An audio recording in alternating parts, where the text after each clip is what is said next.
So working for an organization like that has a lot of humanity, and they're probably some of their largest costs next to their material is their the human side of things. How is that, how is that shaping your career? And how would you, again, going back to influencing young people's decisions, what would you say about these job related internships? Um, in my opinion, internships is probably one of the best things you can do while you're in college. You're one, meeting people in other industries and making those connections, not just on LinkedIn, but you are also like bringing yourself up, bringing your capital up within the your education, you know. Um, Already I have met with about three leaders within consumers energy, which is huge, getting insights from them. Where can I grow? Where can I do in this company? And even from there, maybe you'll get like a full-time offer after. So it's a great way to prove yourself what you can do. How did you wind up wrangling this gig? Yes, so when I was getting ready to start just applying for internships, I've always been just in the hospitality realm of HR, and I knew I wanted to just spread my wings because there's so much you can do within business. And I was on again, LinkedIn, Handshake, just applying. Consumers Energy reached out to me. I really like their mission statement. I really like how they care for their customers over costs, really meant a lot.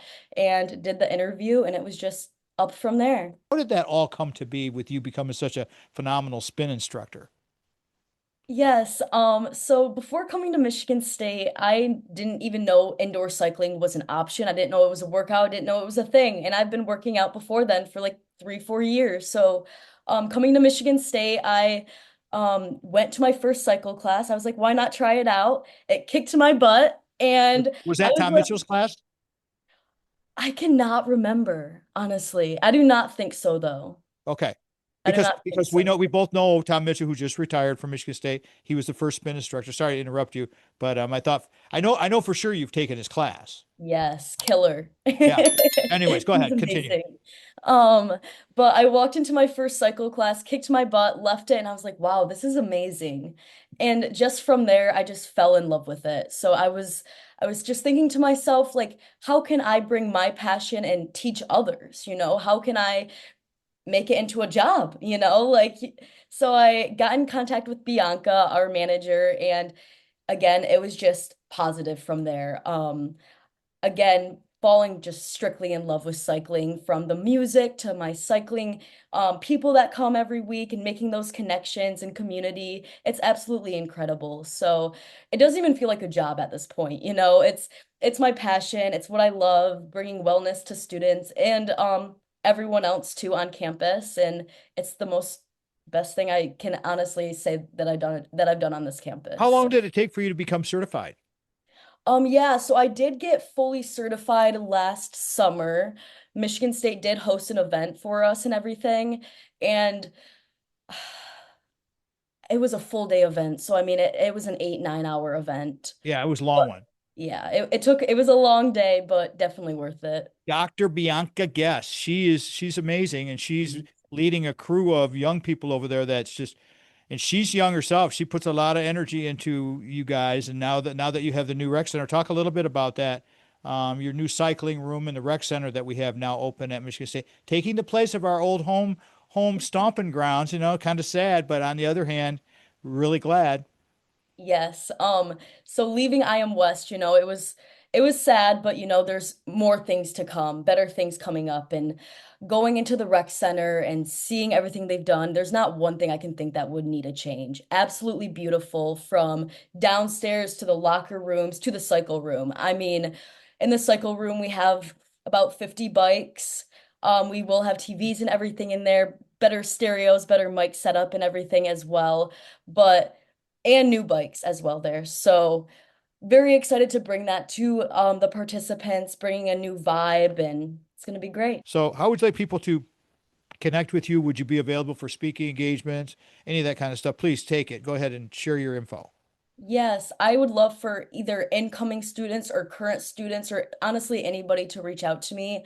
Either for my phone number that will be 810-280-9249 or also by email, which will just be Bosley, B as in boy, Osleyel at msu.edu. But are you feeling good about your career so far, and all of the things that you've accomplished? Honestly, from where I was freshman year to now, I mean, I look at myself in the mirror and I'm like, wow, you did that. From crying to stressing to anything and beyond. Just keep pushing through because you'll get it. You'll always get it. There's always a rainbow at the end of the tunnel, and you just have to keep telling yourself that. Um, with the MHRLR Master's Acceptance, my main thing there was how can I jump right into either right after I graduate or while I'm still taking undergrad classes? And two, how can I save money? Because again, that financial independence and focusing on that and having again that work life, social life and balance overall is key. So that's probably the How main is that go? Let me excuse me, but how is that going for you? Because you're really wound up. You've already talked about your spin and your time at the gym. You spend a lot of time at the gym. You're very active on your group work with school. You're in your classes. But what about that social, that balance, that work-life balance kind of thing? How is that going for you? Have you figured that out? I will not lie, at first it was very tough. Freshman year, I it was really hard. I mean, I was trying to get into Broad. I was working my butt off while working part-time as well and slowly getting into cycling and I want to say sophomore year is when I kind of sat myself down and I was like, okay, you need a life as well.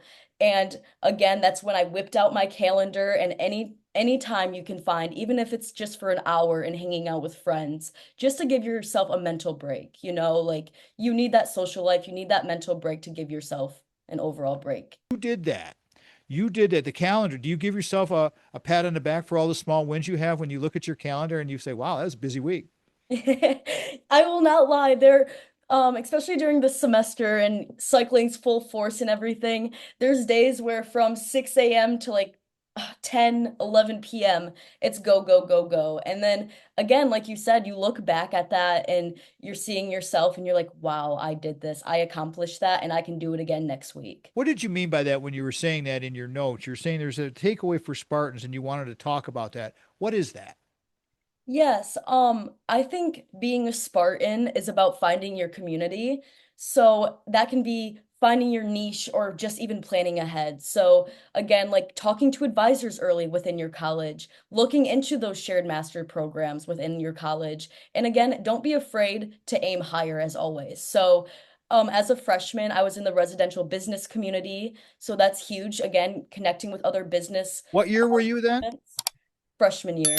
So, okay, there we go. Now let's make sure we emphasize that because your first year, you were already starting to get into these groups these weren't like basket weaving groups. These were like business related, right? Talk about that, please. Yeah, and honestly, before I even came to MSU, I found the opportunity, I applied to it and I got in. It is like where you live with other people within the business community. It's in McDonald Hall, absolutely incredible. We do volunteer events, seminars, and honestly, at the end, you do this huge presentation, and that's probably one of my huge takeaways, even now as a senior. So, great opportunity. You meet people, you also meet professors and advisors through it. It's a great opportunity for So, business. welcome back. Welcome back, everybody. This week's episode of the Tom Matt Show. Journey into higher ed with the fireball herself, Ella Bosley. Known Ella since she was a freshman.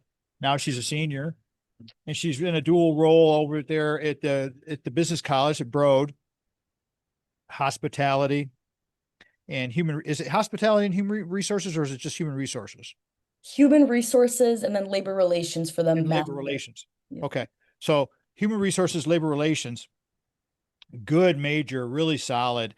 And we want to talk a little bit more about that, but we're not going to go down there. We kind of covered that a lot. We'll have Ella back for sure before because she's got another. What do you got? Another year and a half or 2 years before you finish the masters? How long do you have? Yeah, a little over two A years. little over 2 years. But you know what, everybody, this goes by so quickly that these little tidbits. If you listen to these things and you say, "Hey, if you've got your grandson or granddaughter, or your son or daughter, or you're a college student and you're like, ooh, I want to meet this girl because she's solid. Go take her spin class." Um, do that. Hit her up. She gave you her phone number and her email in the previous segment, so you can get that on the podcast if you missed that. All right, let's talk about let's go for it now. The side hustle thing. I've seen you doing some stuff with photos and doing some social media, and you're parlaying your love for fitness, side action that you got going, the side hustle. Let's talk about it. What's it all about? Yes, thank you, Tom. You're welcome. Starting off, being a cycling instructor, you always want to do more for your participants. You know, what can you do? What can you bring to them? Anything in that matter. So I did start with Huel. I got involved with Huel and everything. That is going to be a high protein company. But then I started going into BTFast, which is the one that I really want to focus on today. Fast. Let's talk about this BT fast thing. Yes. So promoting health and wellness, this like honestly led me to these brands that I actually like love and adore. BT Fast is actually sourced out here in Lansing. So all the food and product is out here in Lansing. When you guys go ahead and scan that QR code, it will take you straight to that website and you can go ahead and choose your macro levels and things like that. So what actually BT Fast is, he is a meal prepping company, so he's a very young entrepreneur again here in Lansing. He focuses highly on micronutrient balanced food as well as using no seed oil. So again, that's going to be a huge non-negotiable here in the fitness space right now with those zero seed oils because one, you're getting that clean energy that actually like sustains you throughout the day. And you're also not feeling sluggish from most of those like olive oils and all of that type of stuff. So he's very careful about that. And lastly, like that taste and convenience. So it tastes absolutely amazing. Like his overnight oats to his protein balls to even just like his chicken and rice. Like top tier, absolutely incredible. You just buy it online, scan that QR code, and get shipped right to your house. So if you don't have the time to cook, if you don't have from fitness or working full time, anything like that, this is the thing for you. Do you personally, do you do a lot of meal prep weekly to get yourself ahead of the game? And if you do, talk about that some, would you please? Yes, huge. Meal prep is like my number one thing I'll do on Sundays. One, it saves me time in the kitchen, and two, I don't have time in the kitchen during the week. So on Sundays, I'll go ahead and meal prep. I try to do a lunch and a dinner, and then I'll do hard-boiled eggs for the morning with berries and stuff. But you have to again think of those micronutrition. So you want to have your clean rice, you want to have that clean chicken, or if you want to do beef or something like that, and then again that veggie. So hitting all of those macros and What's your takeaway? yes, whether you are a current student, incoming student, or a graduated student, finding your passion, finding your love in life, and again, sticking to that calendar and staying organized, you've got this. Working with students like Ella Bosley is just amazing. I mean, just love, love, love so much. The energy that the young people have, and especially these kids that we've had on the show. Again, the early morning kids, just outstanding, outstanding young people. Gives you hope for the future. I totally believe in them. Again, Ella Bosley's been our guest today. Journey into higher ed. This has been the Tom Matt Show, and I'm Papa Tom. We'll talk to you next time, everybody. Thank you so much for subscribing, doing what you do. Leave us comments, all of that kind of stuff. Wonderful. Appreciate you all so much. Peace out. Go green.